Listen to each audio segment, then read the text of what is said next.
पुच्छ तुटल्या साप सुरळी जळा वेगळी मासुळी तैसा रावण तळमळी राक्षस कुळी निर्धारिता.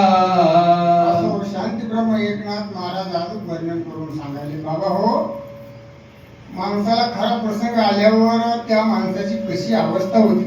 आता तुम्ही म्हणता दुःख दुःख म्हणजे दुःख काय, मग त्याच्याकरता हा शांती ब्रह्म एकनाथ महाराज म्हणतात की पाण्याच्या बाहेर मासा टाकल्यावर जसा तडपड तडपड करतो मग त्याचं जीवन राहतं का पुन्हा.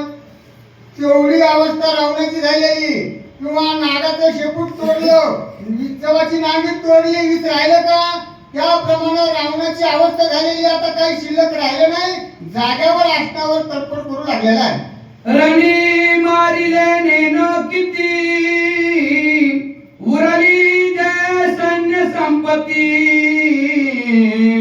धाके पळाली दश दिशा प्रती लंकापती अति दुखी. असं की आता काही शिल्लक राहिलं नाही. जेवढे आपले राक्षस होते तेवढे असणारे गेलेले, ते मुलं गेले, सगळे झाले. आता काय राहील, श्रीमंती राहिली. हा श्रीमंतीतूनही पुन्हा रावणाची श्रीमंती हनुमंताने काही खलास करून टाकलेली, लंका जाऊन टाकली होती. मग आता काय करावं काय नाही असा रावण तळमळीने असणारा व्याकुळ झालेला आहे. आणि आता काय करावं आणि काय नाही हे सुचू लागलेलं आहे. मिळोनिया राम लक्ष्मण माझ्या सुरदया केले कंदन या दोघांचा घेईन प्राण गजरावण आक्रोशे. रडू लागलेला माणूस क्रोधात आल्यावर काय बोलावं आणि काय नाही भान राहत नाही. त्याला जरी पुढचं ऐकत नसलं तरी ते म्हणतात तुला ते एकच टपूक खास. रावण म्हणू लागलेला ज्याने माझ्या वंशाचा ध्वंस केलेला आहे, एक राम आणि लक्ष्मण, ह्यांना आता मी ठेवणार नाही. हा मी सूड घेतल्याशिवाय राहणार नाही. आता क्रोधानं राजा रावण आपल्या असण्यावर लटलट उडू लागलेला आहे.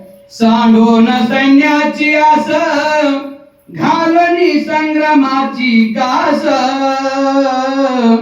पाचारोनी सारथ्यास सांगे लंकेश ते ऐका.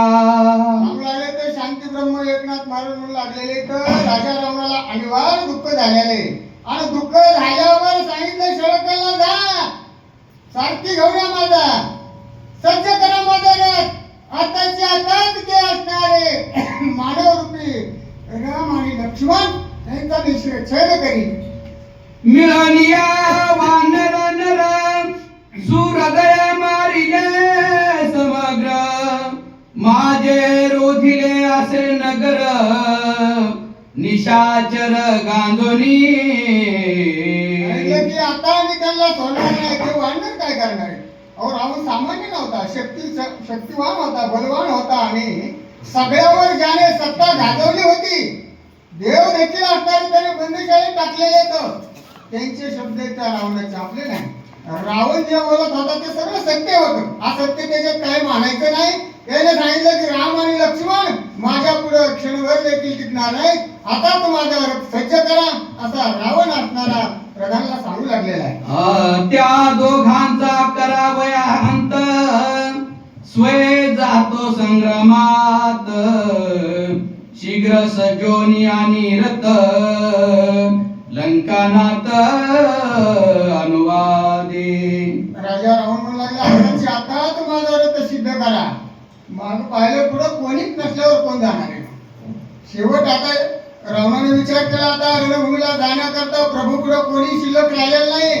माझा रथ सज्ज करा, आताची आता जातो. आणि माझ्या इंद्रजिताचा जो काही प्राण घेतलेला लक्ष्मणानं, त्या लक्ष्मणासहित आणि त्या रामासहित मी आज रणभूमीला त्याला ठेवणार नाही अशी प्रतिज्ञा रावण करू लागलेला आहे.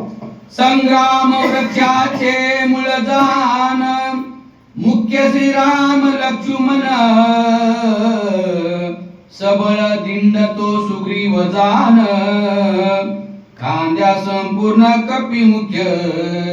असं ती सांगितलं की राम आणि लक्ष्मण त्यांना तर मारणार, पण त्यांचा मुख्य लेन असणारा सुग्रीव, त्यांचा असणारा मंत्री प्रधान त्यांची देखील असणारी ती वानर फौज ह्यांना देखील मी आता ठेवणार नाही, ह्या सगळ्याचा निपात करणार आहे असा क्रोधाने रावण बोलू लागलेला आहे.